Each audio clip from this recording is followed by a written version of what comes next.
हाँ जी बेटा, तो ਵਿੱਚ ਇੱਕ फ़ोन आ गया ਸੀ, ਇਸ ਕਰਕੇ ਨਾ ਵੀਡੀਓ ਡੀਲਿੰਕ ਹੋ ਗਈ। ਤਾਂ ਜਿੱਥੇ ਆਪਾਂ ਗੱਲ ਛੱਡੀ ਉੱਥੇ ਸ਼ੁਰੂ ਕਰ ਰਹੇ ਹਾਂ। ਸੋ ਇਸ ਦਾ ਪਾਰਟ 2 ਸਮਝ ਕੇ ਇਸ ਨੂੰ ਤੁਸੀਂ ਸਟੱਡੀ ਕਰਿਓ।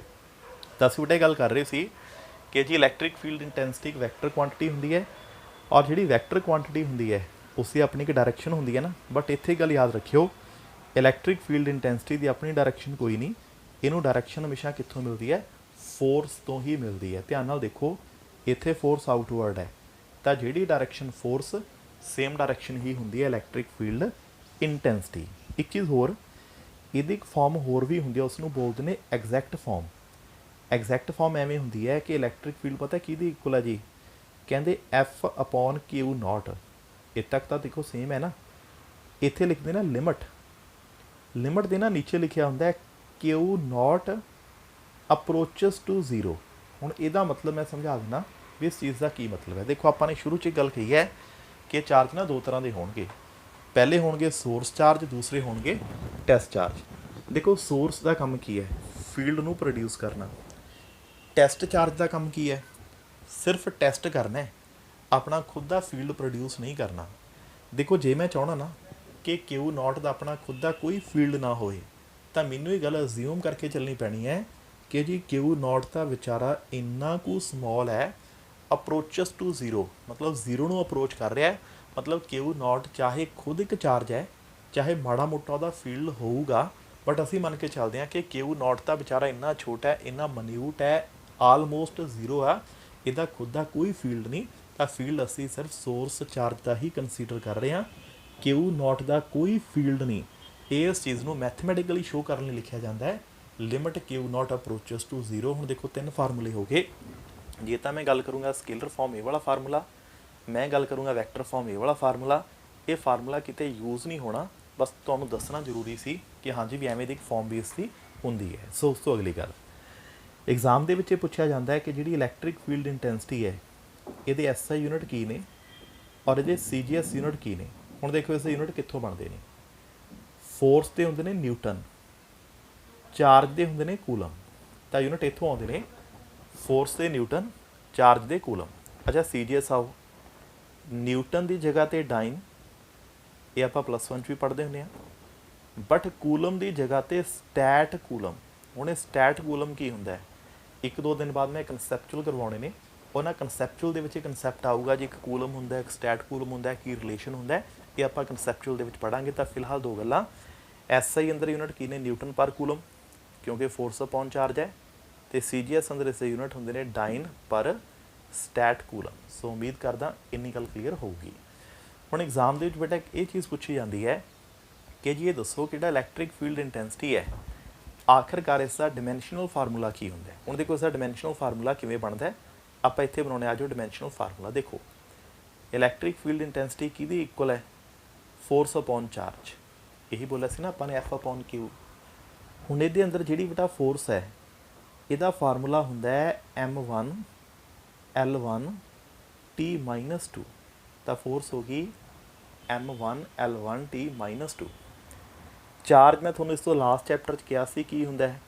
ਕਰੰਟ ਇਨਟੂ ਟਾਈਮ, AT, ਇੱਕ A ਤੇ ਇੱਕ T। ਹੁਣ ਫਾਰਮੂਲਾ ਆਪ ਦੇਖੋ, m ਬੇਟਾ 1 ਹੋ ਗਿਆ, l ਵੀ 1 ਹੋ ਗਿਆ। ਹੁਣ T ਨੂੰ ਗੌਰ ਕਰਿਓ, ਇਹ -2 ਹੈ, ਨੀਚੇ +1 ਹੈ, ਤਾਂ ਉੱਪਰ ਆ ਕੇ ਇੱਕ ਮਾਈਨਸ ਹੋਰ ਹੋ ਗਿਆ, ਇਹ -3 ਹੋ ਗਿਆ, A ਵੀ ਉੱਪਰ ਆ ਕੇ -1 ਹੋ ਗਿਆ। ਤਾਂ ਜੇ ਕੋਈ ਸਾਨੂੰ ਪੁੱਛੇ ਇਸ ਦਾ ਡਿਮੈਂਸ਼ਨਲ ਫਾਰਮੂਲਾ ਕੀ ਹੈ, ਲਓ ਬੇਟਾ ਇਸ ਦਾ ਡਿਮੈਂਸ਼ਨਲ ਫਾਰਮੂਲਾ। ਔਰ ਇਹਦੇ ਨਾਲ ਇਲੈਕਟ੍ਰਿਕ ਫੀਲਡ ਇੰਟੈਂਸਿਟੀ ਦਾ ਸਾਰਾ ਕਨਸੈਪਟ ਕਲੀਅਰ ਹੋ ਗਿਆ। ਅੱਜ ਇੱਕ ਵਾਰ ਮੈਂ 4-5 ਗੱਲਾਂ ਮੇਨ ਰਿਪੀਟ ਮਾਰਦਾ, ਹੁਣ ਯਾਦ ਰੱਖਿਓ। ਤੁਹਾਨੂੰ ਕੋਈ ਅੱਜ ਤੋਂ ਬਾਅਦ ਪੁੱਛੇ ਕਿ ਇਲੈਕਟ੍ਰਿਕ ਫੀਲਡ ਇੰਟੈਂਸਿਟੀ ਆਉਂਦੀ ਹੈ, ਤਾਂ ਤੁਸੀਂ ਠੋਕ ਕੇ ਕਹਿਣਾ ਹਾਂਜੀ ਆਉਂਦੀ ਹੈ, ਯੈਸ। ਕੋਈ ਤੁਹਾਨੂੰ ਪੁੱਛੇ ਚਲੋ ਸਮਝਾਓ ਜੀ ਕੀ ਹੈ, ਤਾਂ 5 ਗੱਲਾਂ ਹੀ ਬੋਲਣੀਆਂ ਨੇ, ਕਿਹੜੀਆਂ ਮੈਂ ਬੋਲ ਰਿਹਾ। ਸਭ ਤੋਂ ਪਹਿਲੀ ਗੱਲ, ਇਲੈਕਟ੍ਰਿਕ ਫੀਲਡ ਇੰਟੈਂਸਿਟੀ ਕਿਵੇਂ ਦਾ ਕਨਸੈਪਟ ਹੈ, ਜਿੱਥੋਂ ਸਾਨੂੰ ਇਹ ਪਤਾ ਲੱਗਦਾ ਹੈ ਕਿੱਥੇ ਫੀਲਡ ਸਟਰੋਂਗ ਹੈ ਅਤੇ ਕਿੱਥੇ ਫੀਲਡ ਵੀਕ ਹੈ। ਦੂਜੀ ਗੱਲ, ਇਲੈਕਟ੍ਰਿਕ ਫੀਲਡ ਇੰਟੈਂਸਿਟੀ ਹੁੰਦੀ ਹੈ ਫੋਰਸ ਐਕਟਿੰਗ ਔਨ ਆ ਯੂਨਿਟ ਪੋਜ਼ਿਟਿਵ ਟੈਸਟ ਚਾਰਜ। ਇੱਕ ਯੂਨਿਟ ਪੋਜ਼ਿਟਿਵ ਟੈਸਟ ਚਾਰਜ 'ਤੇ ਜਿੰਨੀ ਵੀ ਫੋਰਸ ਲੱਗੀ, ਬਸ ਉਸੇ ਨੂੰ ਹੀ ਬੋਲਦੇ ਨੇ ਇਲੈਕਟ੍ਰਿਕ ਫੀਲਡ ਇੰਟੈਂਸਿਟੀ। ਤੀਜੀ ਗੱਲ, ਇਲੈਕਟ੍ਰਿਕ ਫੀਲਡ ਇੰਟੈਂਸਿਟੀ ਇੱਕ ਵੈਕਟਰ ਕੁਆਂਟਿਟੀ ਹੈ, ਬਟ ਇਹਦੀ ਖੁਦ ਦੀ ਡਾਇਰੈਕਸ਼ਨ ਕੋਈ ਨਹੀਂ ਹੁੰਦੀ। ਜੋ ਡਾਇਰੈਕਸ਼ਨ ਫੋਰਸ ਦੀ, ਸੇਮ ਡਾਇਰੈਕਸ਼ਨ ਹੁੰਦੀ ਹੈ ਇਲੈਕਟ੍ਰਿਕ ਫੀਲਡ ਇੰਟੈਂਸਿਟੀ ਦੀ। ਚੌਥੀ ਗੱਲ, ਇਹਦੇ SI यूनिट ਹੁੰਦੇ ਨੇ ਨਿਊਟਨ ਪਰ ਕੂਲਮ, ਇਹਦੇ CGS यूनिट ਹੁੰਦੇ ਨੇ ਡਾਈਨ ਪਰ ਸਟੈਟ ਕੂਲਮ। ਪੰਜਵੀਂ ਤੇ ਲਾਸਟ ਗੱਲ, ਇਸ ਦਾ ਡਿਮੈਂਸ਼ਨਲ ਫਾਰਮੂਲਾ ਹੁੰਦਾ ਹੈ M1 L1 T-3 A-1। ਬਸ ਇਹ ਪੰਜ ਗੱਲਾਂ ਤੁਸੀਂ ਬੋਲ ਦਿਓ, ਛੇਵਾਂ ਕੁਛ ਹੈ ਹੀ ਨਹੀਂ। ਤਾਂ ਹੁਣ ਬੇਟਾ ਦੋ ਗੱਲਾਂ ਕਲੀਅਰ ਹੋ ਗਈਆਂ। ਪਹਿਲਾਂ ਅਸੀਂ ਇਸ ਤੋਂ ਗੱਲ ਕੀਤੀ ਸੀ ਇਲੈਕਟ੍ਰਿਕ ਫੀਲਡ ਕੀ ਹੁੰਦਾ ਹੈ, ਸੋ ਆਪਾਂ ਡਿਟੇਲ ਦੇ ਵਿੱਚ ਉਸ ਨੂੰ ਪੜ੍ਹ ਚੁੱਕੇ ਹਾਂ ਇਲੈਕਟ੍ਰਿਕ ਫੀਲਡ ਕੀ ਹੁੰਦਾ ਹੈ। ਉਸ ਤੋਂ ਬਾਅਦ ਸੈਕੰਡ ਕਨਸੈਪਟ ਅਸੀਂ ਡਿਸਕਸ ਕਰਕੇ ਹਟੇ ਹਾਂ ਕਿ ਜੀ ਇਲੈਕਟ੍ਰਿਕ ਫੀਲਡ ਇੰਟੈਂਸਿਟੀ ਕੀ ਹੁੰਦੀ ਹੈ। ਹੁਣ ਬੇਟਾ ਜਿਹੜੀ ਇਲੈਕਟ੍ਰਿਕ ਫੀਲਡ ਇੰਟੈਂਸਿਟੀ ਹੈ ਨਾ, एग्जाम ਦੇ ਵਿੱਚ ਇਸ 'ਤੇ ਨਾ 3 ਆਰਟੀਕਲ ਨੇ, ਬੜੇ ਸੋਹਣੇ ਆਰਟੀਕਲ ਨੇ, ਬੜੇ ਸਿੰਪਲ ਜਿਹੇ ਆਰਟੀਕਲ ਨੇ। ਔਰ ਇਹਨਾਂ ਆਰਟੀਕਲਾਂ ਦੀ ਇੱਕ ਖਾਸੀਅਤ ਹੈ, ਸਾਰੇ ਆਰਟੀਕਲਾਂ ਦਾ ਬੇਸਿਕ ਜਿਹੜਾ ਫੰਡਾ ਹੈ ਨਾ ਉਹ ਇੱਕੋ ਹੀ ਹੈ।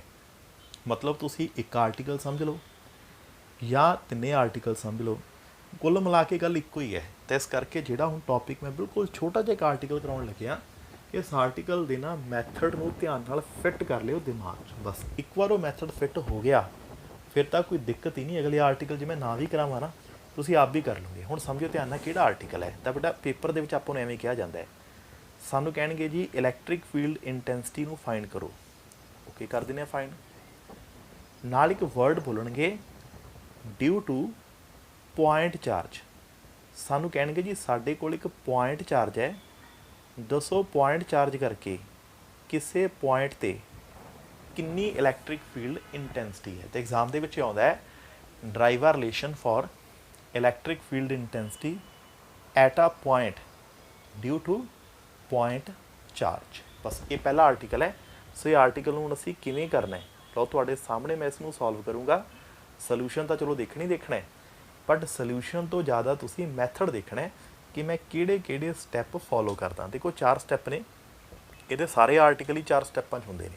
ਪਹਿਲਾਂ ਤਾਂ ਆਪਾਂ ਇਹ ਸਮਝੀਏ ਵੀ ਆਪਾਂ ਕਰਨਾ ਕੀ ਹੈ। ਦੇਖੋ ਕਰਨਾ ਆਪਾਂ ਕੁਝ ਵੀ ਨਹੀਂ, ਬੜਾ ਸਿੰਪਲ ਹੈ। ਹੁਣ ਕਰਨ ਵਾਲੇ ਕੀ ਆ, ਉਹ ਇਹ ਹੈ, ਮੰਨ ਲਓ ਬੇਟਾ ਮੇਰੇ ਕੋਲ ਇੱਕ ਚਾਰਜ ਇੱਥੇ ਪਿਆ ਹੈ Q। ਹੁਣ ਇਹ ਕਿਹੜਾ ਚਾਰਜ ਹੈ ਜੀ, ਇਹ ਪੁਆਇੰਟ ਚਾਰਜ ਹੈ। ਇਸ ਤੋਂ ਨਾ ਥੋੜ੍ਹੀ ਦੂਰ ਇੱਥੇ ਇੱਕ ਪੁਆਇੰਟ ਹੈ। ਮੈਂ ਸਿਰਫ ਇਹ ਦੇਖਣਾ ਹੈ ਵੀ ਇਸ ਪੁਆਇੰਟ 'ਤੇ ਕਿੰਨੀ ਇਲੈਕਟ੍ਰਿਕ ਫੀਲਡ ਇੰਟੈਂਸਿਟੀ ਹੋਊਗੀ। ਆਹ ਆਰਟੀਕਲ ਹੈ ਆਪਣਾ, find electric field intensity at a point due to a point charge. ਤਾਂ ਇੱਕ ਪੁਆਇੰਟ ਚਾਰਜ ਕਰਕੇ ਕਿਸੇ ਪੁਆਇੰਟ 'ਤੇ ਕਿੰਨੀ ਇੰਟੈਂਸਿਟੀ ਹੁੰਦੀ ਹੈ, ਬਸ ਅਸੀਂ ਇਹ ਫਾਈਂਡ ਕਰਨੀ ਹੈ। ਹੁਣ ਸਮਝ ਆ ਗਿਆ ਆਰਟੀਕਲ ਕੀ ਹੈ। ਲਓ ਹੁਣ ਸਮਝੋ ਧਿਆਨ ਨਾਲ ਸਟੈਪ ਕਿਹੜੇ ਕਿਹੜੇ ਨੇ। ਸਭ ਤੋਂ ਪਹਿਲਾ ਸਟੈਪ, ਜਿਹੜੇ ਪੁਆਇੰਟ 'ਤੇ ਵੀ ਇੰਟੈਂਸਿਟੀ ਲੱਭਣੀ ਹੈ ਉਸ ਪੁਆਇੰਟ ਨੂੰ ਹਮੇਸ਼ਾ P ਨਾਲ ਡਿਨੋਟ ਕਰਨਾ ਹੈ, ਔਰ ਇਸ ਨੂੰ ਬੋਲਦੇ ਨੇ ਆਬਜ਼ਰਵੇਸ਼ਨ ਪੁਆਇੰਟ। ਮਤਲਬ ਉਹ ਪੁਆਇੰਟ ਹੈ ਜਿੱਥੇ ਅਸੀਂ ਕੁਝ ਆਬਜ਼ਰਵ ਕਰਨ ਵਾਲੇ ਹਾਂ। ਤਾਂ ਮੈਂ ਦੁਬਾਰਾ ਰਿਪੀਟ ਕਰ ਰਿਹਾ, ਹਰ ਇੱਕ ਆਰਟੀਕਲ ਦੇ ਵਿੱਚ ਪਹਿਲਾ ਸਟੈਪ ਕੀ ਹੋਊਗਾ, ਜਿਹੜੇ ਪੁਆਇੰਟ 'ਤੇ ਇੰਟੈਂਸਿਟੀ ਨੂੰ ਫਾਈਂਡ ਕਰਨਾ ਹੈ ਉਸ ਪੁਆਇੰਟ ਨੂੰ ਹਮੇਸ਼ਾ ਕੀ ਬੋਲਣਾ ਹੈ, P ਬੋਲਣਾ ਹੈ। ਅਤੇ ਉਸ ਨੂੰ ਬੋਲਦੇ ਕੀ ਨੇ, ਆਬਜ਼ਰਵੇਸ਼ਨ ਪੁਆਇੰਟ। ਬਿਲਕੁਲ ਸਹੀ। ਦੂਸਰੀ ਗੱਲ, ਜਿਹੜਾ ਆਬਜ਼ਰਵੇਸ਼ਨ ਪੁਆਇੰਟ ਹੈ ਉਹ ਮੇਨ ਚਾਰਜ ਦੇ ਸੈਂਟਰ ਤੋਂ ਹਮੇਸ਼ਾ R ਡਿਸਟੈਂਸ ਅਵੇ ਹੋਊਗਾ। ਹਮੇਸ਼ਾ ਬੋਲ ਰਹੇ ਹਾਂ always. Observation point main centre ਤੋਂ ਹਮੇਸ਼ਾ ਕਿੰਨੀ ਦੂਰ ਹੋਊਗਾ, R ਡਿਸਟੈਂਸ ਅਵੇ। ਤੀਜਾ ਸਟੈਪ, ਜਿਹੜੇ ਪੁਆਇੰਟ 'ਤੇ ਇੰਟੈਂਸਿਟੀ ਲੱਭਣੀ ਹੈ ਉੱਥੇ ਰੱਖਣਾ ਹੈ ਇੱਕ ਯੂਨਿਟ ਪੋਜ਼ਿਟਿਵ ਟੈਸਟ ਚਾਰਜ। ਹੁਣ ਦੇਖੋ 3 ਸਟੈਪ ਹੋ ਗਏ। ਪਹਿਲਾ, ਜਿਹੜੇ ਪੁਆਇੰਟ 'ਤੇ ਇੰਟੈਂਸਿਟੀ ਲੱਭਣੀ ਆ ਉਹ ਹੁੰਦਾ P ਆਬਜ਼ਰਵੇਸ਼ਨ ਪੁਆਇੰਟ। ਦੂਜਾ, ਆਬਜ਼ਰਵੇਸ਼ਨ ਪੁਆਇੰਟ ਮੇਨ ਸੈਂਟਰ ਤੋਂ ਹਮੇਸ਼ਾ ਕਿੰਨੀ ਦੂਰ ਹੁੰਦਾ ਹੈ, R ਡਿਸਟੈਂਸ ਅਵੇ। ਤੀਜਾ, ਉੱਤੇ ਹਮੇਸ਼ਾ ਕੀ ਰੱਖਣਾ ਹੈ, ਇੱਕ unit positive test charge. 3 step ਹੋ ਗਏ। ਲਓ ਹੁਣ ਚੌਥਾ ਸਟੈਪ ਦੇਖਿਓ ਕੀ ਹੈ। ਇੱਕ ਪਾਸੇ ਚਾਰਜ Q ਹੈ ਕੈਪੀਟਲ, ਦੂਸਰੇ ਪਾਸੇ Q0। ਇਹਨਾਂ ਦੋਨਾਂ ਦੇ ਇਨ ਬਿਟਵੀਨ ਕਿੰਨੀ ਫੋਰਸ ਹੋਊਗੀ। ਲਾਸਟ ਚੈਪਟਰ 1A ਦੇ ਵਿੱਚ ਆਪਾਂ ਨੇ ਕੂਲਮ ਲਾਅ ਪੜ੍ਹਿਆ ਹੋਇਆ ਹੈ, 1/4 pi epsilon naught first charge, second charge ਅਤੇ ਡਿਸਟੈਂਸ ਦਾ ਸਕੇਅਰ। ਦੇਖੋ ਬੇਟਾ ਫੋਰਸ ਆਪਾਂ ਐਵੇਂ ਲਿਖਦੇ ਹਾਂ ਨਾ ਕਿ ਜੀ 1/4 ਪਾਈ ਐਪਸਾਈਲਨ ਨੋਟ, ਪਹਿਲਾ ਚਾਰਜ ਕੈਪੀਟਲ Q, ਦੂਸਰਾ ਚਾਰਜ Q0 ਅਤੇ ਡਿਸਟੈਂਸ ਕੀ ਹੋ ਗਿਆ R। ਸੋ ਸਿੰਪਲ। ਹੁਣ ਆਪਾਂ ਨੇ ਫਾਈਂਡ ਕਰਨੀ ਹੈ ਇੰਟੈਂਸਿਟੀ। ਤਾਂ ਇੰਟੈਂਸਿਟੀ ਦਾ ਫਾਰਮੂਲਾ ਵੀ ਆਪਾਂ ਹੁਣੀ ਕਰਕੇ ਹਟਿਆ, ਕੀ ਹੁੰਦਾ ਹੈ, ਫੋਰਸ ਅਪੋਨ ਕੀ ਹੈ, ਚਾਰਜ। ਆਪਾਂ ਨੇ ਹੁਣੀ ਕੀਤਾ ਸੀ ਨਾ, E = F ਅਪੋਨ Q। ਹੁਣ ਬੇਟਾ ਕੁਛ ਨਹੀਂ ਕਰਨਾ, ਇਸ F ਦੀ ਵੈਲਿਊ ਨੂੰ ਇੱਥੇ ਪੁੱਟ ਕਰ ਦਿਓ। ਹੁਣ ਸੋਚੋ ਜੇ ਮੈਂ ਵੈਲਿਊ ਪੁੱਟ ਕਰਾਂ ਤਾਂ ਕੀ ਹੋਊਗਾ।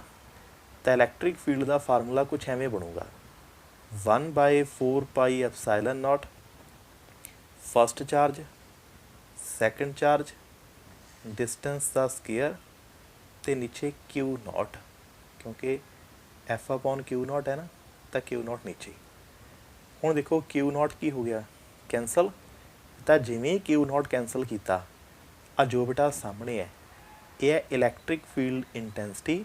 ਤਾਂ electric field intensity due to point charge, ਤੇਰਾ ਫਾਰਮੂਲਾ ਕੀ ਹੁੰਦਾ, q upon 4 pi epsilon naught r square.